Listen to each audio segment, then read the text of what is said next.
បើទោះបីជាមិនឈរនៅកំពូលតារាងលីកកំពូលកម្ពុជាគិតត្រឹមសប្តាហ៍ទី11នេះក៏ភ្នំពេញក្រោននៅតែជាក្រុមតែមួយគត់ដែលមិនទាន់ចាញ់ការប្រកួតនោះទេ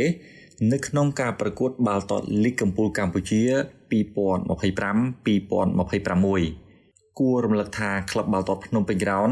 ក្រោមការដឹកនាំរបស់គ្រូបវឹកជនជាតិអ៊ុយក្រែនគឺលោក Oleg Starinski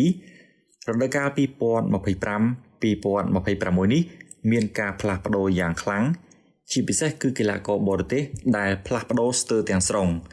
ហើយភ្នំពេញក្រោនក៏បាននាំយកកីឡាករខ្មែរមួយចំនួនមកចូលរួមក្រុមផងដែរយ៉ាងណាក្តីពួកគេនៅតែបង្ហាញភាពខ្លាំងរបស់ពួកគេដោយ8ប្រកួតកន្លងទៅឈ្នះ5ស្មើ3មាន17ពិន្ទុ8ប្រកួតរបស់ភ្នំពេញក្រោនគឺស្មើជាមួយបឹងកេត0-0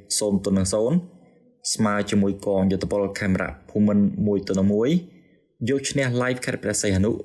3-4យកឈ្នះកំពង់ដេវ៉ា0-1យកឈ្នះព្រះខ័នរាជវារៀង2-3យកឈ្នះគិរីវង្សសុខសានជ័យ1-4យកឈ្នះដង្កោសានជ័យ2-4និងស្មើជាមួយវិសាខា1-1គួររំលឹកថាភ្នំពេញក្រោនជាក្លឹបអាជីពដ៏ជោគជ័យមួយនៅកម្ពុជាដោយធ្លាប់ឈ្នះពានរង្វាន់លីកកំពូលកម្ពុជា8ដងឈ្នះពានរង្វាន់ Cambodian League Cup 2ដងឈ្នះពានរង្វាន់ Cambodian Super Cup 2ដងនិងឈ្នះពានរង្វាន់សម្ដេចតេជោហ៊ុនសែន3ដង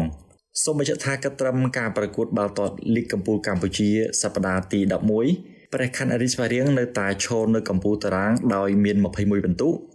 អង្គរ Tiger ឈរនៅលេខទី2មាន21ពិន្ទុហើយភ្នំពេញក្រោនឈរនៅលេខទី3មាន18ពិន្ទុប្រកួតបន្ទាប់របស់ភ្នំពេញក្រោននឹងត្រូវជួបជាមួយ Nagavel នៅថ្ងៃទី19វិច្ឆិកាដែលជាការប្រកួតបង្ក្រប់សប្តាហ៍ទី9